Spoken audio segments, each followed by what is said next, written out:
Okay, I'm not in Texas yet, but I still am saying, shalom, y'all. Or if I'm in Oklahoma, I see Pastor Glenn Howard is there, so everything is a-okay. So I told you my famous joke. Pastor Glenn heard this 100 times already. This. What do you call a pallbearer in? What? No. Yeah. What do you call a pallbearer in Oklahoma at a funeral? Does Oh, any yeah, karaoke? right. Anyway, that's an Oklahoma joke. Uh, Rachel always hits me because I keep telling the same jokes over and over again, thinking and I'm laughing my head off, but she's heard the joke 1,000 times already. So, but anyway, so I just wanted to tell you, Pastor Glenn, also that I should be arriving in Texas with my son, and we will be going up to Oklahoma and then over to Arkansas, and we're going to be transferring all of the books in Tulsa and in Dallas to a private home in Bentonville. So it's a place that has plenty of room, and it's going to save me $500 a month, which I've been paying faithfully the last two years. And it's crazy to spend $500 a month and not use your storage area. do you So, have a date yet? huh? Do you have a date? I would say, well, the transfer of the goods will probably be in the middle of June. So, but I'll be, tied up with a number of Christian people, whole family, like 8 people, they're going to be helping me move the books. And they're on my Thursday Zoom, the group from Hempstead. Hempstead is near Houston. And then Yaakov goes back to Israel, and then probably I'll extend my trip a few more weeks so I can spend more time in Oklahoma and other places. So we shall see. Anyway, starting the Zoom, just to say, that we are very, very much, I don't want to say tense, but the news from just like an hour ago was that under no circumstances is Iran going to allow itself to be controlled regarding enrichment of uranium. It's kind of like they're looking at the United States and saying, "Oh, we don't care about what the United States says," and we have a saying in Hebrew that they're spitting in our face, the face of Israel and America, and the president of the United States is saying, "Oh, it looks like it's raining."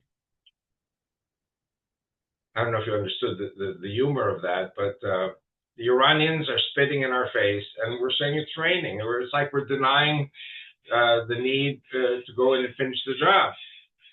So I don't know. I spoke to my wife and to Aaron and Yaakov and a few other people. They're all saying, "Listen, you can't live like this. You have work to do in the States. Go." Because I don't serve in the military. I really don't serve any purpose here when the missiles are falling, except holding my wife's hand, and which I feel like I have to do and be here ready if there's terrorism in our area. But the feeling in my family and those who are close to me is that I have to come to the States and get back to work. And so we'll see. We'll see what happens. The situation with Gaza is such that we are nibbling away at the Hamas positions. Instead of going in fast and then leaving and then going back in fast and leaving, and we're losing a lot of soldiers. What our military is doing is they're moving and slowly nibbling away, grinding away at Hamas. And and now President Trump says he's going to call for a ceasefire in a few days. So, whereas at first, President Trump was saying that he was going to just flatten Gaza and then turn it into a Singapore or Riviera or some kind of a dreamland.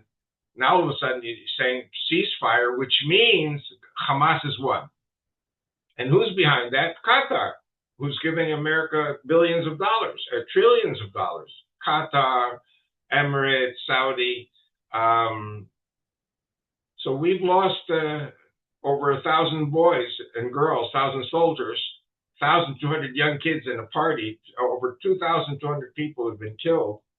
And instead of finishing the job, as usual, the United States stops us from finishing the job because there's too much money involved from the Emirates and the Islamic countries. So I don't know. I suppose I have to go to the States and go back to work also. And so it may be that there's going to be a ceasefire. It may be that we will not attack Iran. If there is some kind of an agreement, then Israel will have its hands tied again, as usual, by the United States. So it's not Biden. I mean, President Trump has been wonderful for Israel in his first and second presidencies. But I will say that the Israeli troops are tired and do not want to be sent back home with the job not finished, and then get called back in a month or two, come back and start fighting again, which is basically the strategy of Hamas to wear us out in stages. And we are getting more now. We're winning, but in the end, he who laughs last laughs best. And it seems like the Islamists are laughing last. So anyway, I'm not very happy about it. Nobody is in Israel.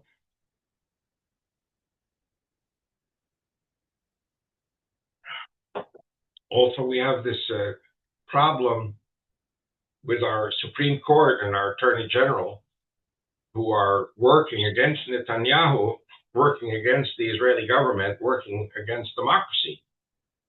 And then saying, we are the ones who are working against democracy. No, we are the majority. The majority does what the majority is supposed to do. And these people are representing a left-wing minority, which is shrinking and shrinking and shrinking. But I think Netanyahu is a good chess player, and he has this figured out. So we shall see. A very good sign, I hope, is that Lebanon is very actively speaking about relations with Israel and joining the Abraham Accords.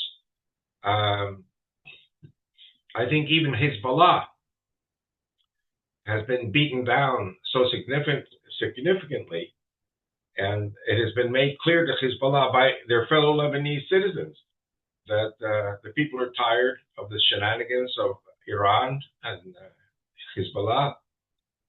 And I think that there are a lot of people in Lebanon who are just sick and tired of Iran, and they want peace.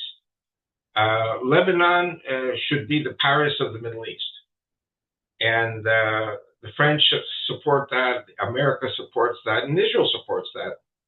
But we cannot act, Israel cannot act without the total backing of President Aoun of Lebanon and the military in Lebanon, and the continued shrinking of this cancer called Hezbollah. They call us a cancer, but I call them cancer.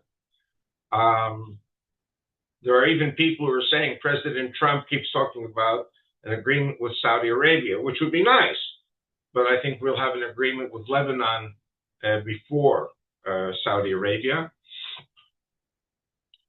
Syria is talking about peace with Israel, but of course on conditions which we cannot accept, which is that Israel go back to the borders, the internationally recognized borders of Syria, which means, from what we understand, that Ahmed al-Shara, also known as Julani, is going to continue massacring Shiites and Druze and Christians.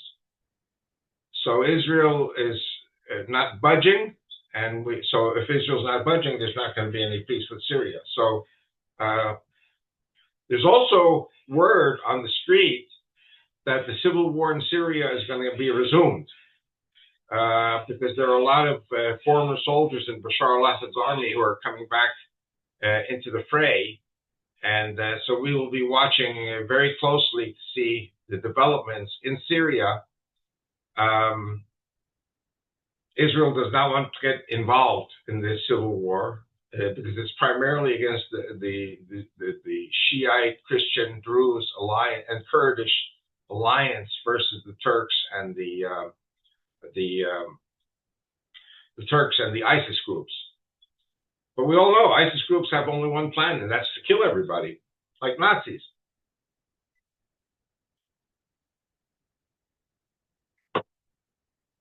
The Houthis in Yemen are still firing missiles, but it seems like, we are doing a good job intercepting their missiles. I don't know if Saudi and Jordan are involved. I think they are. They're helping.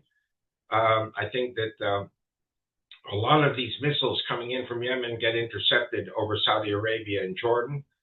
Don't forget that the Houthis in Yemen are an enemy of the Saudis and the Jordanians also.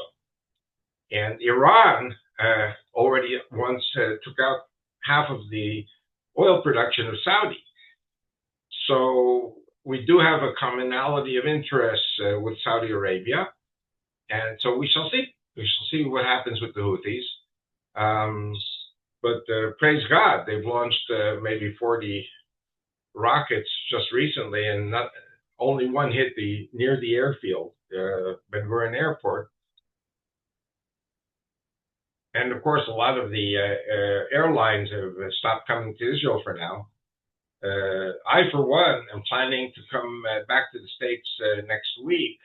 I already have a meeting in Charlotte on the 8th, and so I'm looking forward very much to coming back to the States. My airline ticket will cost somewhere in the vicinity of $4,000, where normally the flights from Israel to the United States are $1,500 in the summer.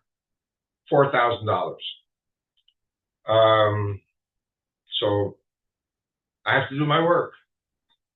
And like I said before, switching all of my books from my two storage areas in Dallas and Tulsa to Bentonville, Arkansas, to one place, a Christian family that will take all of them and has room for them, it's going to save me $500 a month.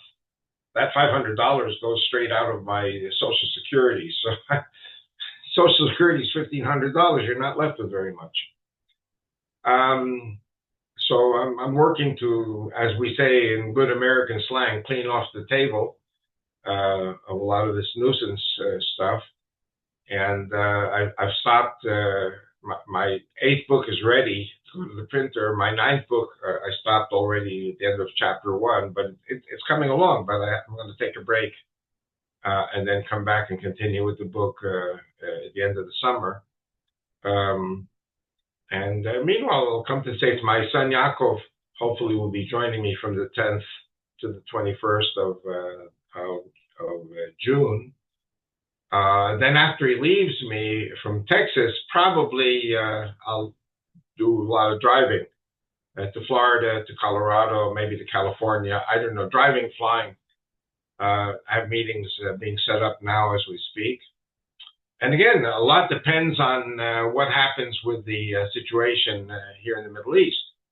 One of my fears is indeed, if there is some kind of a showdown with Iran and our airport gets pockmarked runways, I won't be able to fly back to Israel. So I'll be in the States as long as I have to be in the States and do my work. Everything is fine otherwise. Rachel is doing very well. My sons are doing well. And we're blessed. Praise God. We're blessed. Anyway, are there any questions? I have something very important, one or two things to say also. Mahmoud Abbas, the leader so-called of the Palestinian Authority, has declared his allegiance to Russia and China. I don't know if you heard me. The Palestinian Authority, I'm not talking about Hamas, which is a complete loser, but if anyone thought we could make peace with the Palestinian Authority, they have declared their allegiance to Russia and China. And that's after all the billions and billions of dollars the American government and the American people have given in taxpayer money to the Palestinians, and they're stabbing America in the back, which is nothing new. They stab us in the back all the time. Um, anyway, there are other things that may come up if people are asking questions. Any questions? Avi, it seemed like for a while any talk of a two-state solution was just dead in the water. I mean, people just stopped talking about it and recognized that it's not a possibility, not a feasible possibility. And now, like within the last few weeks, there's just a resurgence of countries pushing for a two-state solution. What do you attribute that to?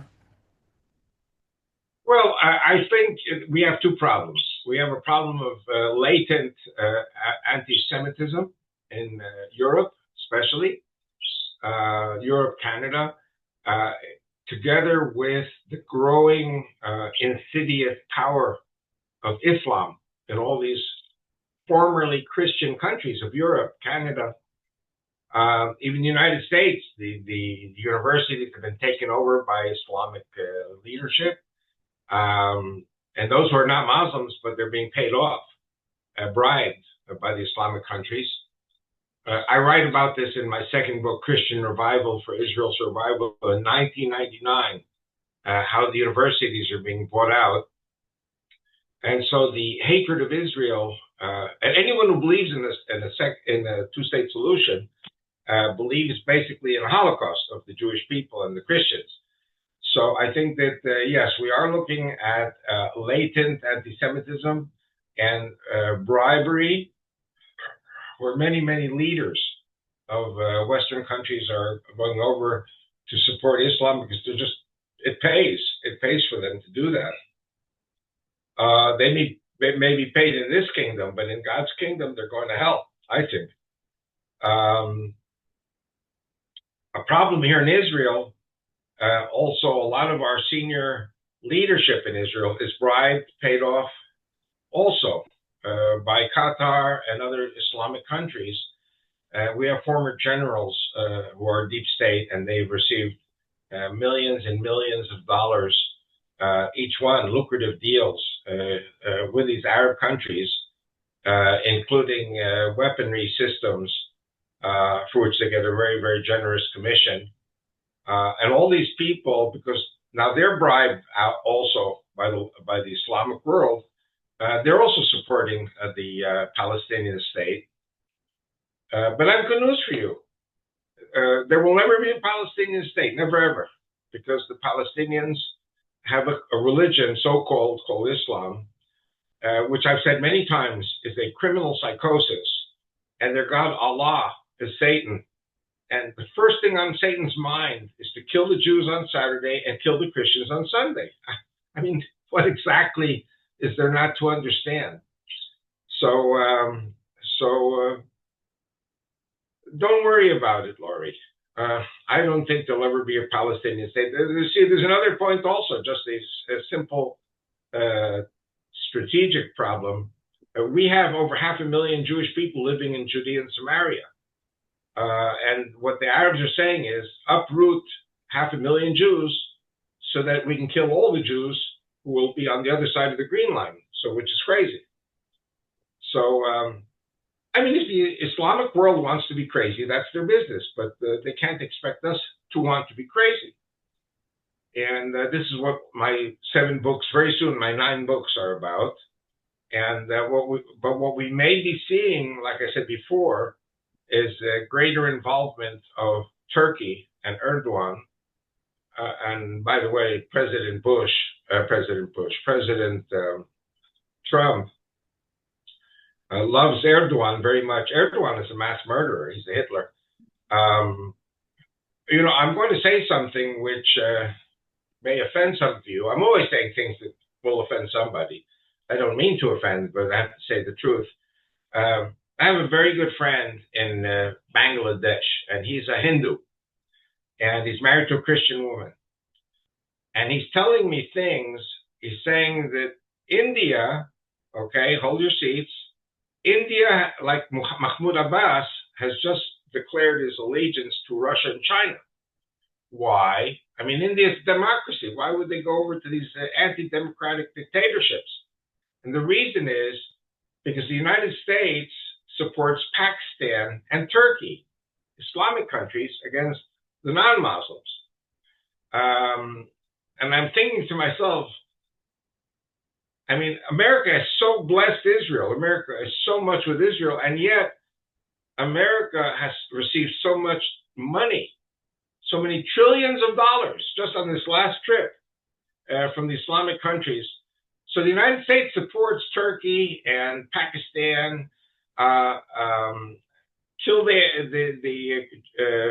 Chinese pagans, kill the Hindu pagans, kill the I don't want to kill the Russians. Russians simply because of their horrible situation with Ukraine or with the Chinese and now with India. They want to create a currency, money, to rival the US dollar. So the United States now has actually set itself up for an Armageddon battle over commerce. The Russians, the Chinese, and India want to bring down the dollar. And I'm very concerned. But if the United States goes with Turkey and Pakistan and all the Islamic countries and wants a two-state solution for the Palestinians, you tell me, how do you think God is going to look at the United States if the United States goes against the non-Muslims? And of course, the Jews, Israel, are non-Muslims. I mean, Jews in America don't even care. Jews don't even see themselves as Jews in America. And they're going to pay. The Jews in America are going to end up being forced to flee America. I've been saying this a long time already. That's one of the reasons why I think that the Judeo-Christian Bible Bloc Party is so important. But America, for financial reasons, is kind of aligning itself with Islam, which is Satan himself. And I know a lot of people listening. My son checks with me every day, every few days. We're up to 1,700 people. We were 1,500. Every week it's going up. We're getting more and more people listening. Some of them are Muslim, and I really love the Muslims. I don't want to offend them. But the system which calls for the annihilation of the Jews on Saturday, Christians on Sunday, Hindus, Buddhists, and blacks any day, and then the Muslims kill each other. I mean, what's happening in Syria? Sunni ISIS people are killing Shiites who are Muslims. They're killing Christians. They're killing Jews. They're killing Kurds. And the United States supports Julani and the Turks and Pakistan. So listen, this is a big ball game. It's very, very hard to judge America or judge the Russians or the Chinese, because I would knee-jerk reaction. I'd have to be against the Russians and the Chinese and the Iranians.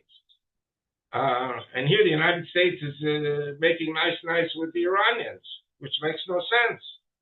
Because the Iranians, the moment they have nuclear weapons, they're going to nuke Israel. This is our existence. Now you tell me, if you believe in God, how is God going to look on the United States if it nukes Israel? I mean, if Iran nukes Israel, or Turkey, or Pakistan, all these countries. So in my opinion, I think that the war in Gaza will come to an end when Hamas is defeated. The United States has been helping with humanitarian distribution of food. Israel is working closely with them on this. I mean, this is not a question of the U.S. military. This is a question of U.S. policymakers. And you have in America today, I wouldn't call them deep state. I'd call them very simply libertarians. Libertarians. You know, I used to love Tucker Carlson, but it seems he's turning into an anti-Semite, or he has latent anti-Semitism in his blood. I don't know if this is true or not, but from what I'm hearing, President Trump has two kinds of supporters. He has the MAGA supporters and he has the libertarian supporters. So, or I don't know. I really don't know what to say. A two-state solution is not workable. It's not going to happen. It's satanic. And God's going to stop it. And if you ask me personally, I think God is going to harden Pharaoh's heart in such a way that Egypt will attack Israel. When Egypt attacks Israel, our borders will go to the Nile, and eventually our borders will go to the Euphrates because the Kurds are there. The Kurds are our best friends in Syria. The Druze are our best friends, but they're very small in number. Kurds are like 40, 50 million in the total Kurdistan area. Kurdistan is a power. But if the United States backs Turkey because of convenience or strategy and sacrifices the Kurds, in my opinion, that's not good. In my opinion, God is going to work in ways which will cause Israel's borders to expand to the Euphrates, and we will be next door neighbors to the Kurds. It's not because I'm a fascist or an occupier. It's because God is forcing this on us. God has a plan. And our soldiers are very tired. Our soldiers just want to go home. But it's not a simple thing. So I hope I answered you, Joanne, Lori, about the two-state solution. It's not going to happen because, you know what, the Palestinians don't want a two-state solution. They just want to destroy Israel and kill all the Jews and Christians. Well, I mean, that was sort of my question is, I know it's not going to happen. I mean, like anybody who understands anything can know it's not going to happen. And so Right. I'm just more curious in their logic why they're turning to that now, suddenly. I mean, we know from a spiritual standpoint why it's happening, but just in trying to explain it with their human logic, I wonder why they suddenly are starting to think, oh yeah, that's what we're doing. I mean, Well, who's talking about logic? well, Listen, yeah, the Nazis in 1944, in 1945, the Nazis knew they were going to lose. And yet they were feverishly murdering as many Jews as they could, even though they knew they were going to lose. And the only explanation because Nazism is Satanism, communism is Satanism, and Islam is Satanism. There are good Muslims, but those who stay away from the Quran and the Hadith and all these preachers.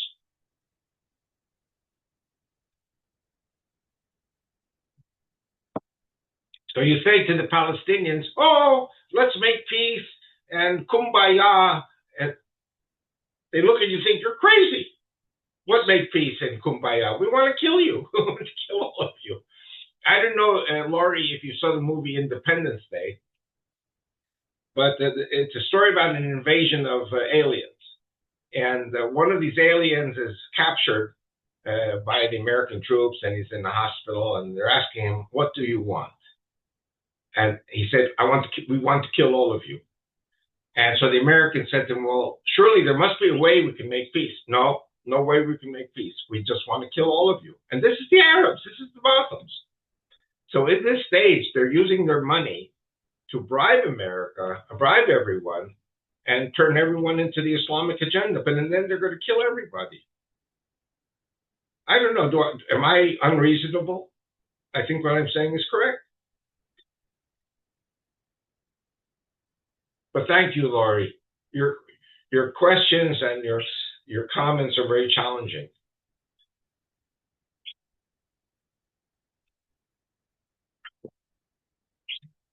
Any more questions?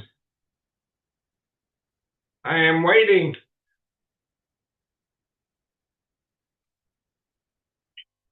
So, in your opinion, Trump is not doing what's best for America. He's doing what's best for the financial pocketbook of those with connections with these countries that are paying us. Let me first say something which is like on a tangent to what you're saying. When Biden left office, or rather when whoever was managing him left office, before Trump came in, I think all of you realize, America was on the precipice. America was on the verge of economic collapse. And everyone was predicting that the dollar would collapse. I don't know if you heard of BRICS, you know, Brazil, Russia, India, China, and South Africa. We're all going to work together to collapse the dollar. America's debt was spiraling out of control. Then comes President Trump. And President Trump has a very difficult job. I don't want to say I'm not criticizing him, but his trip to the Arab countries, to the Islamic countries, which brought in at least $2 trillion out of a debt of $36 trillion. United States has to bring it down more and more. This is not about filling people's pockets, but many times, tactically, you fill people's pockets because strategically, that's the only way you can do it for the American economy to resuscitate itself from the destruction of the Democrats. I just read something today on the internet about Doge, D-O-G-E. It's covering like $18 million in scams and frauds by the Democrats with health care. And I don't know, maybe more. There's so much we don't know about the corruption of what the Democrats have been doing. It's not just Biden. It goes back to Obama, it goes back to Clinton. There's so much waste, corruption, fraud, scams. And it seems like Democrats were never held accountable for this crazy behavior of theirs. And so it's a big thing that there's a Doge, you know, Department of General Efficiency.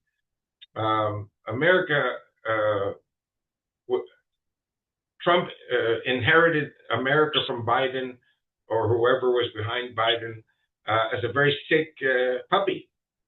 And now Trump is doing everything he can to heal the sick puppy. But I mean, you tell me, who has the money for America other than the Muslims? And the Europeans are stabbing America in the back all the time. They're stabbing Israel in the back too. So I don't want to say Trump is handing the money over to fill people's pockets, but it could be that the oxygen that goes to these military industrial complex people or other companies, Boeing, all of these groups are the pillars of the American economy. If you attack them, you're attacking America. I'm talking like one deep state representative, but America was in very bad shape a few months ago. America still is in bad shape. And I don't want to say something, but if one bullet kills Trump, God forbid, and there's a civil war in America, I don't have to tell you what happens to America if there's a civil war. Nobody wins. America goes down the tubes. And the Muslims, you know what they're going to say? Oh, we helped to bring it about. Europe will be happy. Russia will be happy. China will be happy because everybody hates America. So America has to maybe tactically do things which are distasteful, like supporting Erdogan or supporting Pakistan or supporting a Muslim government. I remember, I think it was 1990, there was talk about Japan taking over the United States. Then China was taking over the United States. Then Islam taking over the United States. I think it's very important for Americans to study history a little more, study economics a little more, and to understand how crazy it was for the capitalists in America to send all the factories abroad to countries where it was cheaper to produce, because America became a hollow shell, and Trump is trying to fix it. Maybe I should start singing the tune for Mission Impossible. It sounds almost impossible to save the United States. And of course, for Israel's sake, it's important that the United States be saved. I mean, you have to think for a moment. America should support India because India is a democrat, the biggest democracy in the world. But America supports Pakistan. Why? Because behind Pakistan and Turkey are all these Islamic countries, 1.5 billion people with all this money just sitting there waiting to be spent because the Muslims don't do anything by themselves. They invest their money in foreign countries. So Trump is saying, let them invest in America. The problem is then your politicians are owned by them. Everybody's owned by the Muslims. I'm not saying it in a bad way. I mean, here in Israel, we have former generals who are attacking Netanyahu, and they're owned by the money of Qatar and Emirates and Saudi and all these countries. And my feeling is if America goes against the Arabs, they're going to pull out all the stops and the dollar crashes. So listen, President Trump is the captain of a ship in a very, very stormy ocean. So I don't know if I answered your question. I don't think that Trump is filling the pockets of anyone personally. It's not something personal. It's about saving the entire economy of the United States. And we've got to get more production in the United States. America has to produce more and spend less. Did I answer your question? Yes, sir, you most certainly did, and a very well dialogue of it, because this keeps us from trying to point fingers that Trump's bad, he's doing wrong. We don't know what's going on behind the scenes. You just showed us. Thank you. Well, I don't even know. I mean, there are certain things which you get from reading all the different sources that you can get your hands on. And I don't know. I don't know. I imagine I can think of more things to say, but America is world power number one. I do not see Russia replacing America with its suicidal leader. Putin has killed over 1 million soldiers, 1 million boys and girls in Ukraine and Russia. Ukrainians are Russians. I mean, it's one people. China has killed more of its people than Hitler did in World War II. Hitler killed tens of millions. Mao Zedong killed even more. And these are horrible countries. People are great, but the politicians, the systems are horrible. India is going with China and Russia. Why? Because the United States goes with Pakistan. So, I mean, we're very fortunate that America is going with Israel, but in a certain sense, it's being paid for by Arab money. And they're fanatic Arabs, fanatic Muslims who are angry with all this money going to the United States as opposed to ISIS. They're saying we should all be ISIS. And even the Saudis don't want ISIS.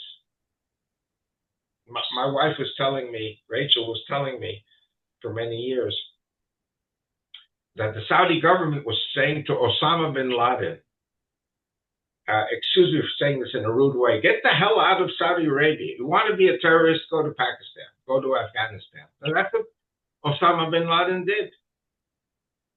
And the Saudis gave him money. Go and do your terrorism somewhere else. Leave us alone. Saudis are against ISIS because it's crazy. It's suicidal. Saudis are not suicidal. Saudis do business. In that sense, Saudis understand Trump. I think we understand Trump also. So we're just waiting. The only thing we have a problem with Trump is Iran going to drop nuclear bombs on us and wipe Israel out? Why? Because the United States won't attack. Why? Because the United States needs the money from the Arab countries. So it may be that Israel will have to just go ahead by itself and attack Iran.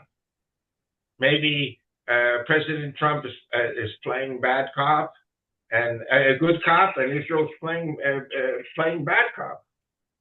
We can't allow ourselves to be destroyed by nuclear weapons from Iran. My friend in Bangladesh says that India attacked a nuclear storage facility of Pakistan, in western Pakistan, And now a whole city has been contaminated with radioactive waste because it seems the Indians hit a storage facility with nuclear bombs. So there's radioactivity all over the place now in that area of Western Pakistan. So I don't know. Things are in a very dangerous way now. My birds are acting up. I don't know if you can hear them, but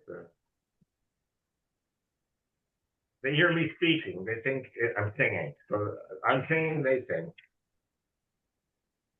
Any more questions? I love your questions. I love to answer them.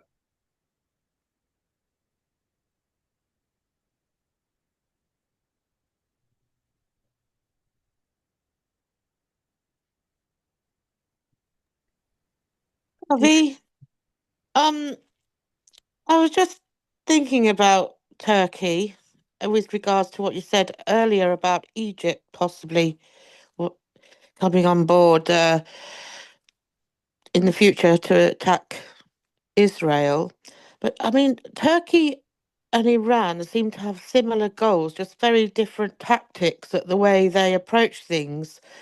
Um, and I've been becoming increasingly aware of Erdogan's rhetoric inside Turkey ramping up regarding Syria and how he's not going to tolerate anyone agitating ethnic groups within Syria to cause unrest within the country, as though he himself is some protector of ethnic groups.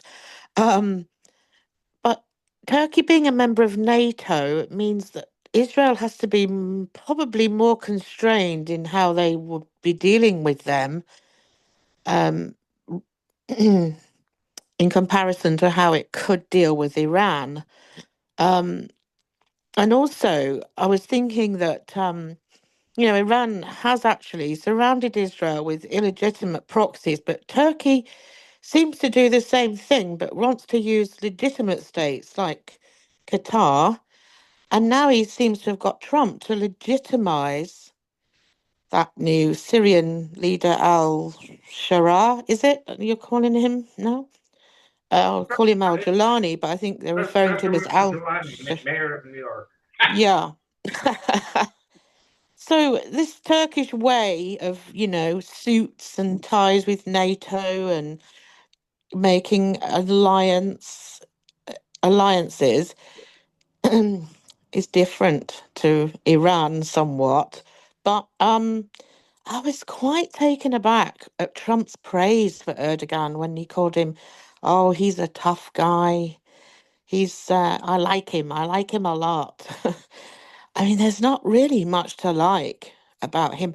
So I wonder in Trump's head, does he really know? Has he got the discernment? Um, I hope he's got really good intelligence around him and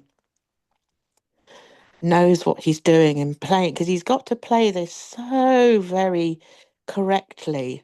Because Erdogan is he can whip up the Arab element at any point, and he doesn't have to do anything. They will all just do it. And Turkey can, pull all the strings. What do you think about everything I've said? Is it just rubbish or Well, my I love listening to you. I know that most of you, some of you I really don't know so well, but most of you I could just sit down in a coffee shop or in a restaurant and have a very long lunch and talk for hours and have a good time with all of you. Firstly, I have one rhetorical question for you. Mm. The Turks have been fighting the Russians for 1,000 years. Are you with me? Yeah.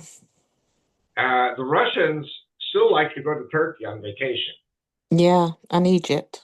And Egypt. And, I have to tell you, I think you've heard me speak about this many times already, that I did a 1-hour radio show in Russia on Radio Moscow in 1994.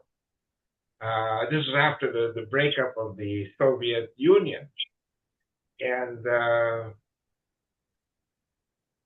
I said to my interviewer, Oleg Gribkov.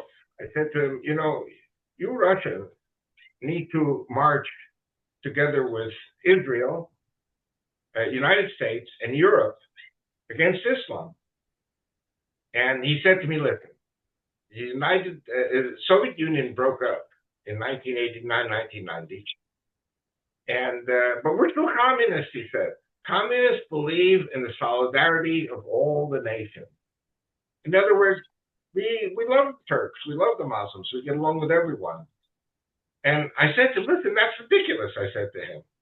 You've been fighting the Turks for 1,000 years. What exactly don't you understand?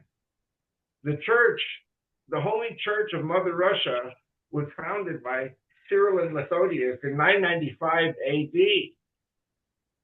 What don't you understand? The church came to Russia to fight the Turks, to fight the Islamic group. My forebear in 1500 built the walls of Warsaw to defend Warsaw, Poland from Tatar Islamic attacks. The Tatars were everywhere in Eastern Europe. And he said to me, you know what, you're right, he said to me. This is a very funny interview. He said to me, all Russian school children learned intensively about the Battle of Stalingrad. And you had a coalition of Nazi armies. You had the Spanish, the Italians, the Hungarians. You had Palestinian and Muslim Gestapo, all marching in Nazi uniforms to fight the Soviets, but they were surrounded. And eventually it was decided to surrender. And there's only one group that refused to surrender. It was the Muslims, the Chechens, the Albanians, the Palestinians, and everyone else surrendered. They were marched off into Siberia, but the Muslims wouldn't surrender.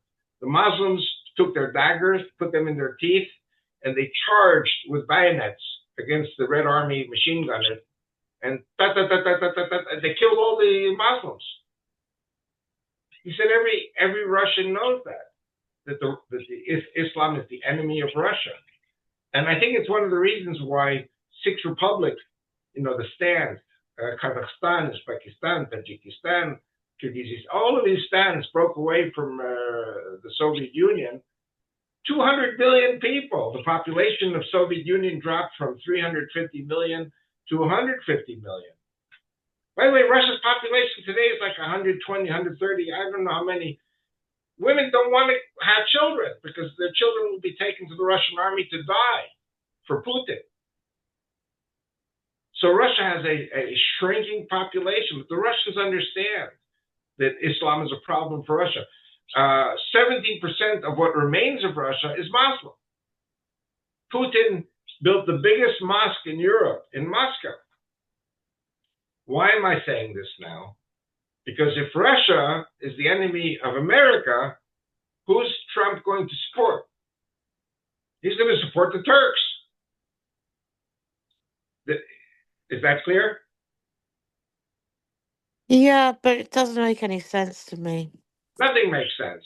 But, and also, if Qatar and the Islamic countries that just gave over $2 trillion to President Trump, they say, you support Turkey, what's he going to do? Go against Turkey? That's what I mean. Does he have the discernment to see? Doesn't understand their mindset. Let me say one more thing. If you're going to have a problem with Turkey, are you going to come out and wave a red flag? No, but no, you're going to love them and say, oh, what is he saying about Iran? Iran said there's one of two possibilities. Either we attack Iran or we make nice with them. So he's making nice with them. But in the end, the Iranians are laughing their heads off. Also, you have to remember another thing. Turkey was a great empire. I'm writing my 9th book now about that, about the Ottoman Empire and the resurgence of Turkish nationalism. Iran also had a great empire. And they were friends of the Jews for 3,500 years. But the Turks hate the Iranians because the Iranians are Shiites and Turkey is Sunni. And you have to remember, there are many fanatic Sunni Muslims who say, we hate the Shiites more than we hate the Jews. And all of this is crazy. Yeah, sure is. Anyway, Yeah, listen, I I love just the Turks. I love the Iranians. I was in Turkey. I was in Iran. They're great people, but they have crazy system. yeah, yeah. There's But lots of you're going. Turkish in Britain. We've got lots of Turkish community in You know Britain. who's Israel's best friend now? Azerbaijan. Yeah, well, Azerbaijan Turkey's is friendly Turkish, with them but too. it's Shiite. It's Yeah. Shiite. But they hate the Iranians who are Shiite. Mm. Because there's an enmity between Turks and Persians. And this is a history that goes back thousands of years. So Yeah. Israel is trying to maneuver somehow together with Azerbaijan in order to placate Turkey. Mm.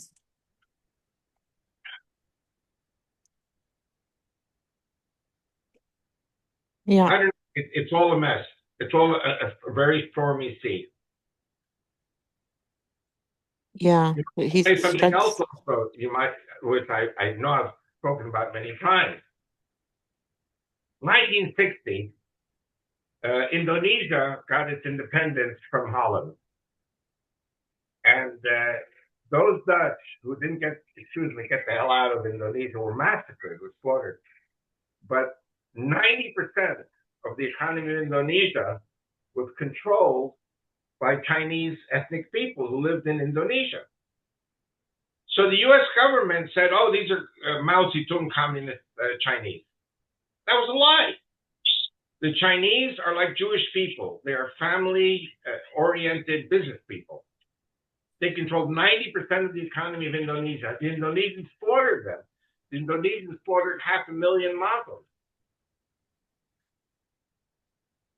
Indonesia perhaps is a strong ally of America if there's a war with China. We are still looking at the possibility of a world war.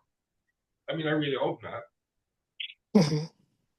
Why are the Chinese so tough with the Muslims, the Uyghurs in Xinjiang province in Western China? Why are they so tough? Because they understand Islam. And both systems, the Han system of China and the system of the Turkic people, are violent and triumphalist, and there's no, he who is strong wins. He who is strong is respected. Yes. America is trying to do everything through diplomacy, which works many times, especially if you're trying to avoid a world war. But for example, in the case of the Japanese were negotiating with America, but America in the 1930s and 40s was boycotting Japan and strangling Japan of natural resources. And so the Japanese attacked at Pearl Harbor in the middle of negotiations. Mm. So it could be, the Chinese are negotiating with America because of economic reasons, and then still a war could break out. I'm telling you, we're living in very dangerous times. Yeah, I do sense that quite deeply. I have to tell you a joke. Is Lori still listening? I think you are. Of course. Okay, so I have a good joke for you. For all of you. God gets fed up with the world. And this is a joke from the time of President Bush. President Bush, I think it was the father, George Herbert Walker Bush. He calls in President Bush. He says, I have good news and bad news. The good news is America is the greatest country in the world. The bad news, America is going to be destroyed in a nuclear holocaust. It's going to be the end of the world. Tell your people. Then he came to I think it was China. It doesn't matter who it was. Calls in Mao Zedong and says, I have good news and bad news. China's a great country. China's going to be destroyed in a world war. The whole world is going to be destroyed. Go tell your people. And he comes to Shamir. Shamir was the prime minister of Israel in 1990.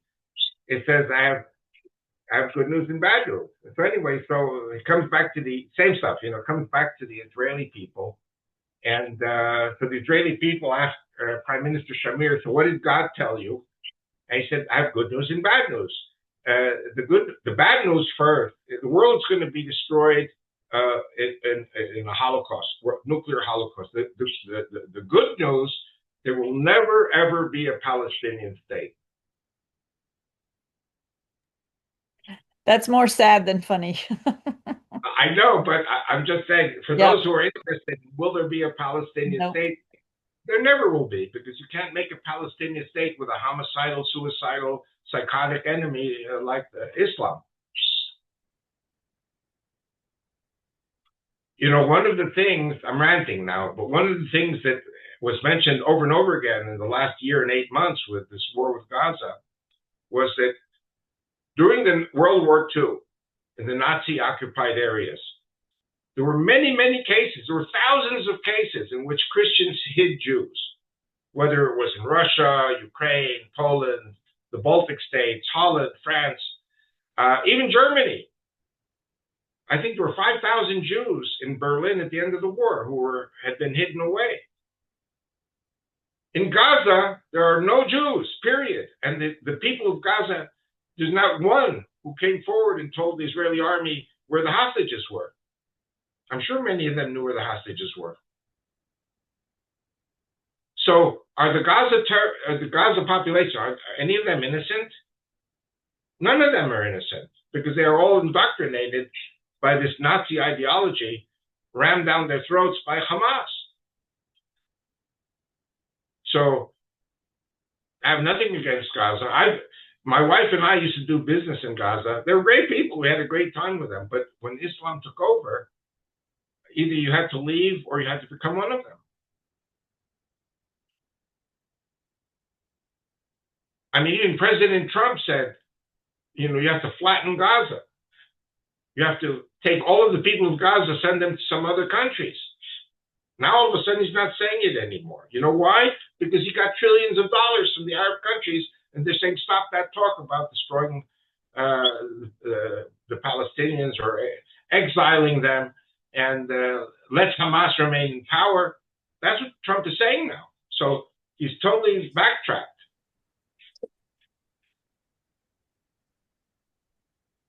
Sorry for ranting and raving, but this is what I love to do.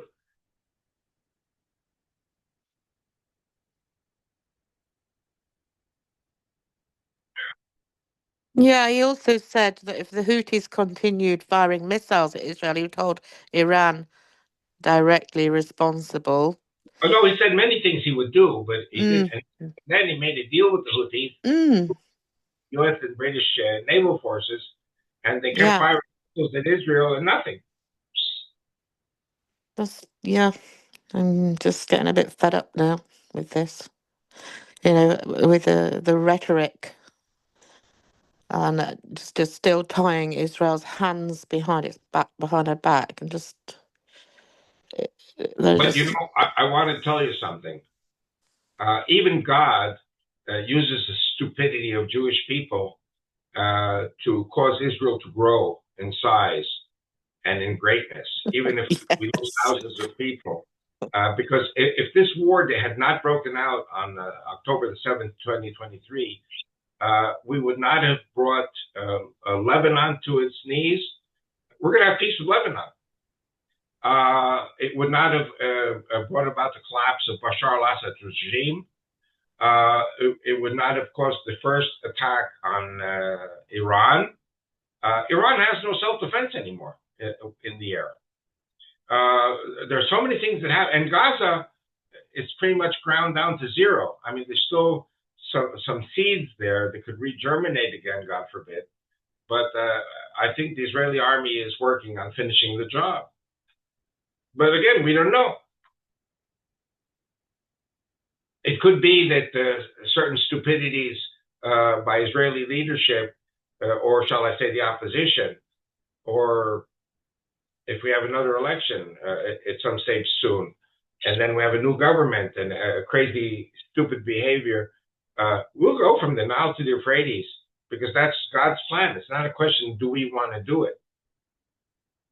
And when President Trump came and said that all of these people in Gaza should be expelled, to another, transferred to another country, if I got up and said that in public square, I'd go to jail.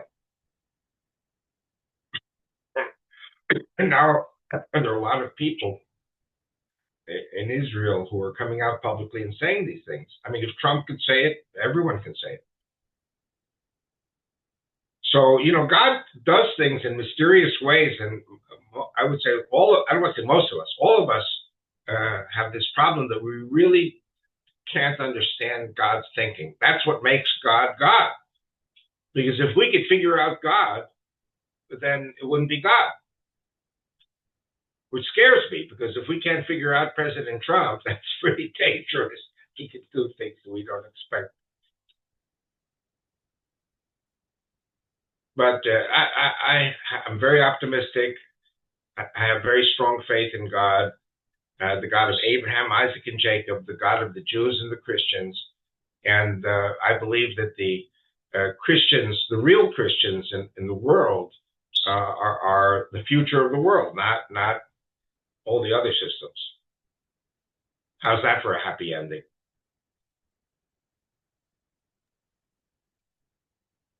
Yeah, I've read the end of the book. Yeah. Yeah.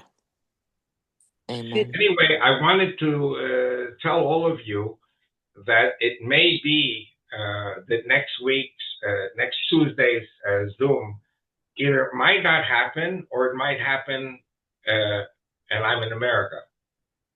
And I don't know yet. Will I be in Florida? Will I be in Charlotte, North Carolina? But probably North Carolina. So I'm getting my suitcase ready, and after my pacemaker operation, I'm not taking anything heavy. I'm taking a light suitcase, light carry-on, and picking up my van and hoping for the best.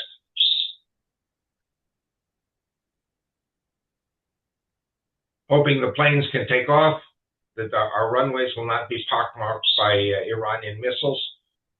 Or if I do travel, if I do succeed in traveling, that I will be able to come home at the appointed time.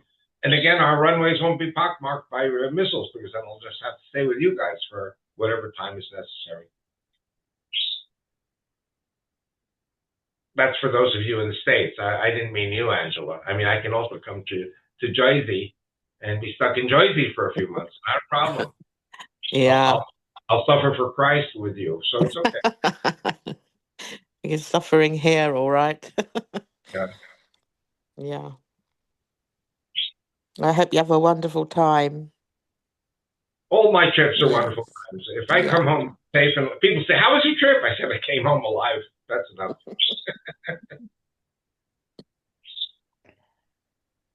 Okay, you ready to call it a day, Avi?